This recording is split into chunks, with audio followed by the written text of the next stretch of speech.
everyone, I'm Alex and I'm the hands behind Lovecraft Crochet. My plushies are for the anxious, depressed, autistic, and neurodivergent. Small enough to travel in a purse, backpack, diaper bag, or even your pocket. You can check out my Facebook page or TikTok to see what patterns are available and stay tuned for the new ones coming out. I also make hats, scarves, blankets, and dice bags for the tabletop gamer or dice goblin in your life. Feel free to order through the page, TikTok DMs, or via email at love.craft.crochet@gmail.com. Now, on to the segment.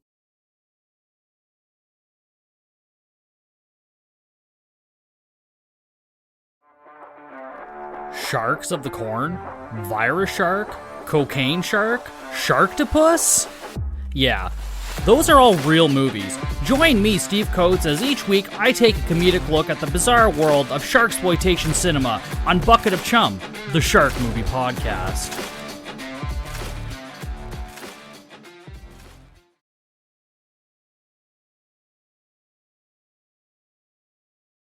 Due to the graphic and disturbing nature of the crimes discussed, listener discretion is advised. Retrostatic Radio presents Killing 15 Minutes. Hello and welcome to a bonus episode of Killing 15 Minutes. Last episode on Scarver, we brought up murderers profiteering off of their crimes. We've actually skirted this topic a few times with previous people besides him. Yeah. So we decided, let's actually just have a fun little discussion, bonus episode, talking about it. So, I'll let you go first because I talk a lot. Alright, so... Do you, firstly, do you feel that murderers should profit off of their crimes? No. I don't think you should be able to make money off of being able to tell everybody why you committed those crimes. Now, I have no issue if a FBI agent who's interviewed, say, Jerry Brudos, writes a book based on what he's been told because he has a different mindset of what he was told. And you feel that that also goes towards journalists? Yes. That they, if they're reporting, you know, if they ask Jeffrey Dahmer, why'd you Dahmer people? You know. Right. Then that's okay. Yeah. Within reason. Within reason. Okay. So, I looked up federal and state statutes. Yes. New York State was the first one to introduce a law to prevent criminals from profiting off of their murders. Right, the Son of Sam laws. The Son of Sam laws. That was in 1977. I'm assuming it has to deal with the Zodiac Killer. Exactly. No, I'm assuming it's the Son of Sam, honestly. It was based on David Berkowitz and how he wanted to write a tell-all book. Okay. However, in 1991, it was finally struck down by the U.S. Supreme Court as against the First Amendment rights. Really? Yes. And no one had any, like, okay, instead of him profiting off of it, because I think I agree with you that murderers shouldn't, but if he wants to write a tell-all book, all the proceeds should go towards his victims. His victims, or hell, the state. The state, his victims, charity. Like National Crisis Hotlines or something. Right. I'm just saying that in some way... They should not be able to get that money and be living well in prison. Right. Getting $3 million in royalty checks while you're in prison seems fucking weird. It does, but your commissary account's full. See, I always thought that they did this because, and it could easily be because I've been listening to a lot of like Michael Franzese and a lot of other former or, you know, mob-related stuff. Yeah. That I always assumed that it was because I remember in the 80s, or at least people talking about in the 80s, where a lot of people who either turned state's evidence or anything like that in the mob weren't allowed to come forward with their own books because of profiteering. Well, at the time in the 80s, that law was in effect. Oh, that's fair. So they legally couldn't profit off of it. Fair. Now, like I brought up, so that's just state. That's on a just federal level, is there anything that... Nothing I could find. Or is it the federal stance is it stands against the First Amendment, whereas states get to kind of pick and choose? That's basically... Because that's kind of how states versus federal rights have kind of gotten. You know what I mean? It's why a lot of states legalized gay marriage, or at least recognized gay marriage, and it took a federal fucking act in 2015 for everyone to go, fine, just fucking recognize it. Whether you have them in your state or not is different than recognizing marriage certificates. Mm-hmm. Because whether it's a religious reason if the second marriage became a state institution, it lost any religious side. It is not this ritual of marriage, it is the document of marriage. Correct. Sorry, we're not talking about we're not talking about the gays now. I'm sorry. It's okay. You get your own damn month. I'm kidding. What if I tell you that the 4th of July is White Pride Day? Straight Pride Day. I would say straight people don't need to be proud. Because if you are so insecure in your heterosexuality, you are fucking gay.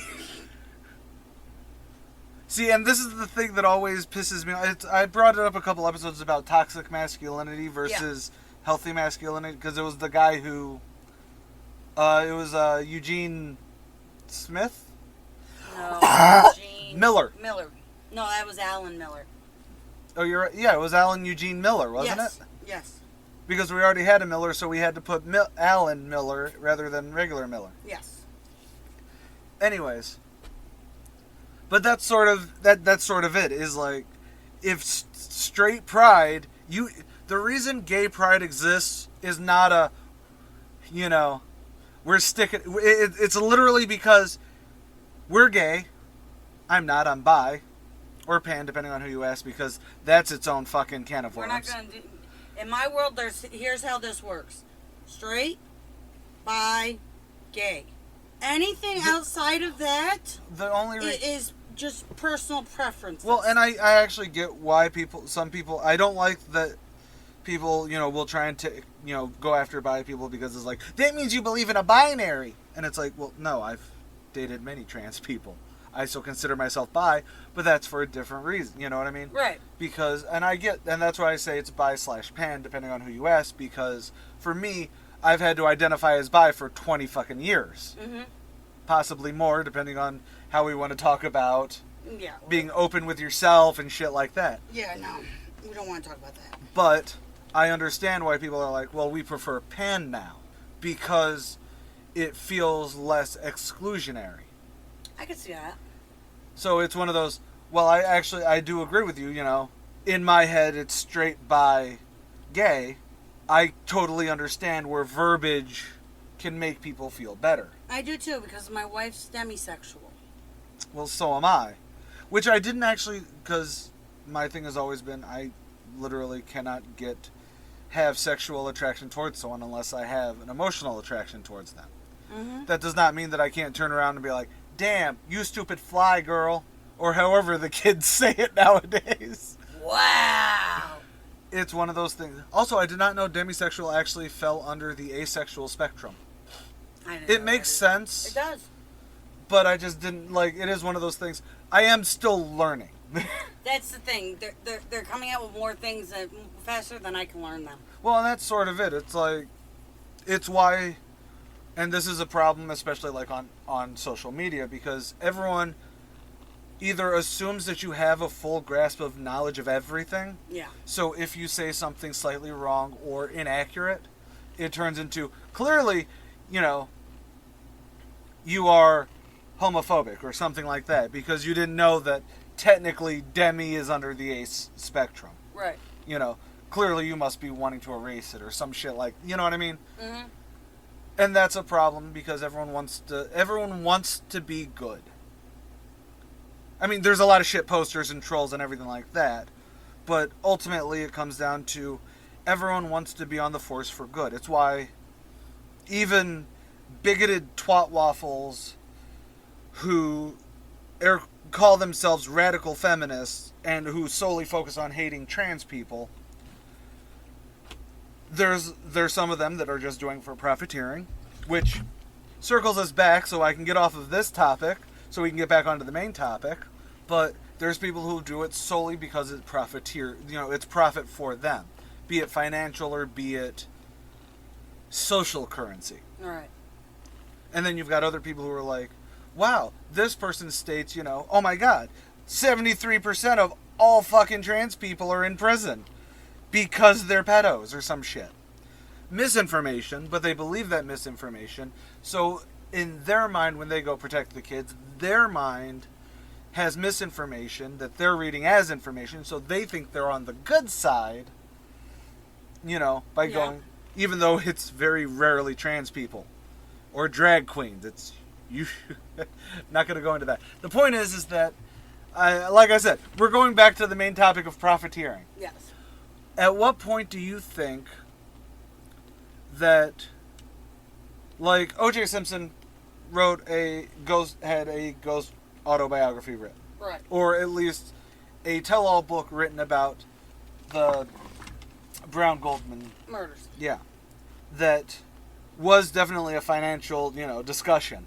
Yes. It's why it's not called If I Did It, Here's How. It's called How I Did It, Confessions of a Killer. Because of lawsuits. And because he had a lot of shell companies and he owed a lot of people a lot of money. Mm-hmm. And luckily, civil court is not, as hard as criminal court. This is true. It's why former U.S. President Donald Trump is not guilty of sexual misconduct with, Stormy Daniels? No. Stormy Daniels is because he decided that instead of doing the legal thing and just paying her out of his pocket, he used fucking federal funds. He used his campaign funds. They aren't federal funds. He used his campaign funds to pay off Stormy Daniels. That is what made it illegal, and that's what people fucking don't get. Nah. He could have just paid her out of pocket if he had money and wasn't just everything tied up in fucking bonds and bullshit. That's a problem I have. That's a different rant. But all he had to do was pay her out of pocket. Instead, he paid her out of the money that people donated to him to run for president. Yes. And then fraud to high hell. 34 counts of fraud, to be exact. But no, the one woman, because he was not found guilty in criminal. He was found liable in civil, though. Right. Which is guilty just on a civil level. Because criminal is beyond a reasonable doubt, which is hard as hell. Civil is You can use information. more than likely, is essentially how the evidence needs to lay. Yes. So anyways, but hell, let's even go with Stormy Daniels. I believe got a $100,000 book, the book deal that Stormy Daniels had for, or at least I remember it was a thing. I'm not sure if it actually happened or anything like that. I don't remember it happening, but it's possible. But it was a discussion point that a lot of people brought up, that she was doing it just for money. Well, yeah. Well, no shit. And she never lied saying it wasn't. But her writing a tell-all book about, someone else. As the victim, or at least as the victim of this. Right. Because she was the one pretty much paid off. Yeah. Which, while you can argue, well, that doesn't mean she's a victim. You're right. But as the receiver of said things, she's not the one committing the crime. So, should she be allowed to profiteer off of it? That's tough. I know. That's why I thought it was a really good way to bypass all the things I said before. Honestly, well, you gotta think Elizabeth Smart's made a lot of money off of her kidnapping. That's true. So did Patsy. Patsy. Yeah, she was Patty bad. Hearst is what I meant to say. Yep. It's a gray area. So I have to say that... Because on a victim level, victims should definitely be able to write tell-all books, I was kidnapped, I was the Gerber baby, I'm glad my mom's dead. Yeah. All of those are victims... Well, not the Gerber baby one, that was just a bad joke. But victims being able to express themselves because ultimately talking about... It's a therapy thing. Talking about it does kind of help. Yep. Because the second you're able to voice it, You can either see, wow, that actually was pretty fucked up, or now it's out, I don't have to keep it bottled and tearing me up. Mm-hmm. But, I was a bag handler for the mob. Should the bag handler be able to write a tell-all book? Because he was still complicit in what was going on, even if he was only the middleman. Correct. But the Fifth Amendment does allow us does allow us to not self. Oh, I'm not talking. That's true. But the First Amendment says that all of them should technically be able to voice themselves without being censored, on a federal or on a government level. On the government. That's another thing that a lot of people need to fucking stop trying to do, which is try and make the First Amendment stand for all speech everywhere. It's not. It's just about federal, or it's just about governmental consequences for what you say. It's why I can say the American government is very lax, and I think that right now there is no such thing as a good candidate for presidency. I agree. Now, if I got black-bagged, that would be a First Amendment violation. However, ACAST could turn around and be like, we do not want to platform that. Strike this episode from the record. Is it a violation of my 1A? No. Because a private company is not, or a private entity, a business entity, is not the government. Correct. Nor is it, that's why a person going, oh, I can say I hate the blacks all I want. It's my right. It's not. Your right is to say you dislike the government. Being racist is not covered under the First fucking Amendment. I'm covering a lot of topics on this. But ultimately, it all boils down to... Let's... This is going to be over 15 minutes. But our bonus episodes usually are. But anyways, let's cut all of that and back to... So, that's where the gray area is. And, victims, we both agree, should be able to write their tell-all. Yes. Murderers and, the criminals shouldn't. Correct. With an asterisk being, do they want to do a tell-all book? Fine. None of the profits go towards you. As in you, the criminal. Right. However, they can go towards the victims' families, any sort of reparations to the families. Yeah. Or even the state, or, anything like that. Yeah. Basically, because there you're not violating the First Amendment. No. 2, you are also making a better actual world, yeah. Because that's another issue that, and this is a different topic altogether, I think we've talked about it many times before, is that currently the U.S. prison system is not about rehabilitation or even reparation. Nope. And I know reparations is a skewed word because some people only read it as... But where it is, you are paying it back to the families, to the wronged parties. Right. Now it's, you're in jail now. Congrats. Fuck you. And that's it. Yeah. No rehabilitation. Not even real... The punishment is literally just thrown and, isolated. But not isolated enough that you get time to think. Usually it's isolated enough that now you get to be drawn into different versions of the criminal element. Yeah. So, being allowed to write a tell-all book. Good idea. As long as the funds go to someone else. I agree. As for Scarver's, I'm going to write a book on me beating Dahmer to death with a metal stick. I think that's stupid on a publication level, because some people just aren't that interesting. No, he really wasn't that interesting. The most interesting thing he did was kill Dahmer. So it really is a matter of Dahmer. But that also leads me to my second thing. I kind of skirted it at the very beginning of this. Where, at what point does it stop being about the victims? or about the crime itself. I've had people bring up, I actually went on a bit of a thing that got me called out on Twitter because I was going after Tortoise Media. Right. Because they are a ad-heavy podcast on a proprietary app that released an exclusive that, one, I always at least feel that victims should always be taken at good faith. Yes. They're not doing... I want to phrase it that way because it's a matter of, do you believe all victims? I believe that every victim is entering into stating it in good faith. Yes. You know what I mean? I want to believe the victim, sort of a thing. Which is a problem, and then there's a lot of people who can easily turn around and twist that to be something else.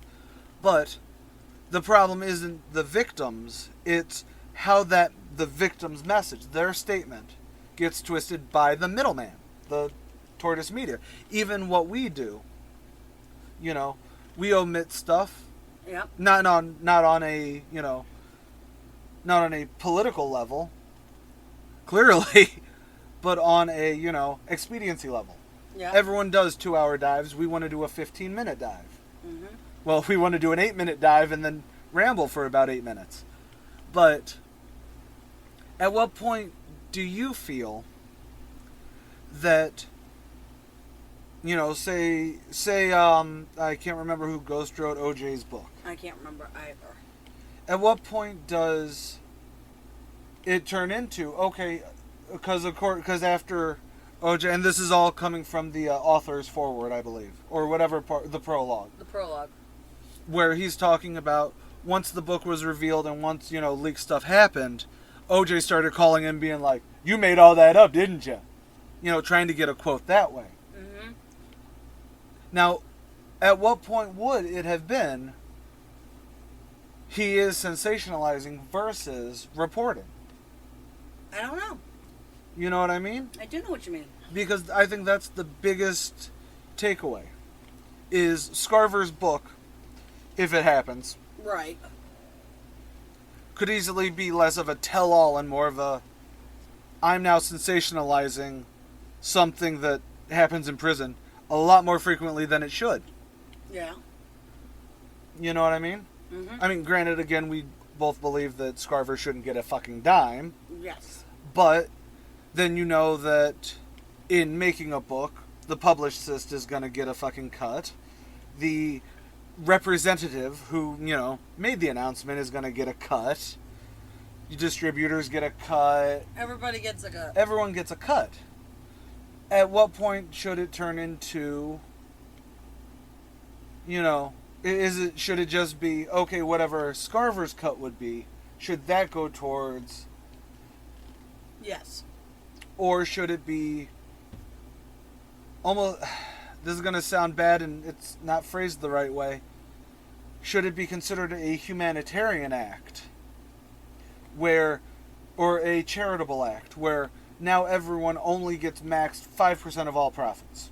Just as a hypothetical. Okay. Because a big problem I have with charities right now is so many of them will be like, yeah, every 5 cents of every dollar we get goes towards what we're actually a charity of. The rest goes into our CEO's fucking pocket. Should it be more of a charitable act? Because, and I think intent really matters. Yeah. There's 100 books about fucking Charles Manson. I know, I've gotten you a couple. This is true. And even what we do is report and discuss the past. Yes. While you can argue we do it for profit, we have a Patreon. We also have... We don't have ads anymore, do we? No, we do not have ads anymore. We do the trailers before episodes. That's true, but we don't ask to pay for the trailers. No, we do not. That's right, all those are free. We don't... Because we enjoy what we're doing. Correct. It isn't about the profit. I would like us to make a profit. Your wife would like us to make a profit. This is true. Or at least not even a profit, just something at this stage. But we could easily, and you could argue that the second half of all of our episodes is more editorializing. Yeah. Should that mean we don't get a profit, though? I just broke my sister's brain, and I am so sorry. I don't know how to answer that. I'm not stoned enough for this. See, you can have your manic episodes while you deal with bullshit with insurance and therapists. This is how I do my manic episodes. I break people. Do I think that podcasts as a general... No, I think that we should be able to make money off of it because we are exercising our First Amendment rights. I mean, I do say all cops are bastards a lot. You do. Well, no, I don't. I actually... a friend of mine actually pointed out that I try and justify cops a lot more than I call them bastards. But I think it's because it's so very easy to turn around and be hindsight about it. Yeah. And I think that's what a lot of podcasts are. I actually completely agree with you. Not just because I've been on several, but because like I do the Comic Archivist. Right. I talk about past media. In similar ways, that's what true crimes podcasts are. There are some that try to be investigative journalists, like the Bard Towns one. Yep. Which I actually really like because it is an extension. Podcasting is a new media. It is not a genre, if that makes sense. Not anymore. It is now... No, even when it started, it was actually just about fan casts, pretty much. Oh, yeah. But it's a new form of media, so it is reporting. Even our lax reporting is light and fun. We try. And then sometimes we succeed. But it also makes it that it is very easy to walk a fine line between we are discussing the past or even discussing current affairs and we are trying to grift. We are trying to use past events to amorally otherwise knee-jerk listens. Does that make sense? No. Okay. Here's my mentality when it comes to grifting versus reporting. Okay. Okay? TMZ barely reports. No. They sensationalize to the point where, they will say something shocking and it's actually about a dog. Or, Betty White dyed her hair. DY, that's a joke. That's not necessarily a grift. But think about all the people who go, I've got inside information. This person, every year, 10 celebrities fake die. Yep. And then everyone goes, oh my God, really? And you find out that it's linked to, a third-party website that has no affiliation with anyone, having leaked it, I used air quotes there, on Twitter, and then had a link to a shit article, that's like 3 lines, but there's 12 ads on it. Yep. It is for profit, not for reporting. For me, a grifter uses either illegal or amoral means to collect social power or financial. Okay. Financial or social gains is the best way to phrase it. If tomorrow we came out with the thing going, Jeffrey Dahmer, gay, question mark. 1, that's a clickbait title. Mm-hmm. 2, I'm fairly certain anyone who knows Jeffrey Dahmer knows, well, yeah, kinda. Correct. He ate a lot of gay kids. Yep. He forced a lot of straight people into being gay also, but that is its own fucking episode. I forgot my train of thought. But to me, and to lump all of this together, I think it is a grift to be in prison going, I want to write a tell-all book and make money off of it. Yes. I believe that's a grift. That is not reporting. Now, again, like you brought up at the very beginning of this, an FBI profiler, or a news reporter wants to write a book about them, like, I don't think it was Mindhunters, but there was a couple books, former FBI profiler actually wrote various books on the different people that he sat down. He had, very exclusive information about. I believe it was one of your tabs on the thing. But he had, he had his own limited information about. Or not exclusive information, not limited. Yes. Of course, he should write a book for posterity. Will they give him money to write that book? Yes. That is kind of, that is a means to make money. But a first-hand account from Jeffrey Dahmer about what he did should not make Jeffrey Dahmer money. That's the difference between reporting and grifting, I think. It's intent. I agree. I like how you explained it. It makes sense to me. Well, I figured at least 10 minutes of this should be about the actual topic. Final thoughts. If criminals want to write books about their criminal things, they should not profit off of it. That does not mean it should not be written, though. Correct. I agree. Makes the most amount of sense, and having the insider information might do some good. Yeah. I completely agree. All right, sign off. I am so sorry, but I've been AJ Carey. I'm Sam Rossi. Later, y'all. Killing 15 Minutes is hosted by Arthur Carey, with scripts written and researched by Sam Rossi.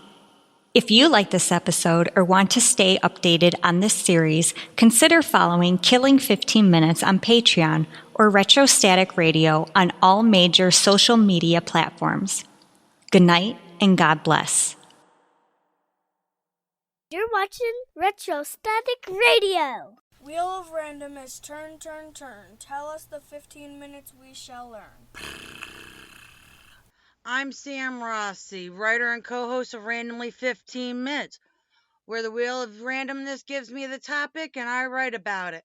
I'm Megan Klodnicki, and I'm the host of Randomly 15 Minutes. I cold read what Sam writes and learn in real time about a random topic. You can find us on all major podcast platforms and YouTube. Follow us on Facebook at Randomly 15 Minutes to get more random facts.